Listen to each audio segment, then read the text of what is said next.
ছোট্ট একটা শহরে একটা ছেলে থাকতো। ছেলেটির নাম ছিল রাহিম।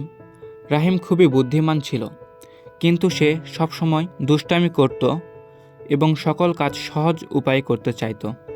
একদিন তার শিক্ষক তাকে বলল, তুমি যদি পরীক্ষায় ভালো করো, আমি তোমাকে একটি উপহার দিব। পরীক্ষার আগের রাতে রাহিম পরীক্ষার প্রশ্নপত্র পেয়ে গেল। সে ভাবল, এটা তো সহজ উপায় পরীক্ষায় ভালো করার জন্য।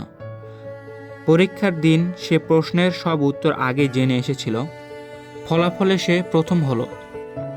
শিক্ষক তাকে ডেকে বলল, তুমি প্রথম হয়েছ, কিন্তু আমি জানি তুমি প্রশ্নগুলো আগেই দেখে নিয়েছিলে। তুমি যদি সৎ পথে সফলতা অর্জন করো, তাহলে তা তোমাকে আনন্দ দিবে, কিন্তু অসৎ পথে নয়। রাহিম লজ্জা পেল। সেই দিন থেকে সে প্রতিজ্ঞা করল, সব সময় সৎ উপায়ে সফলতা অর্জন করবে।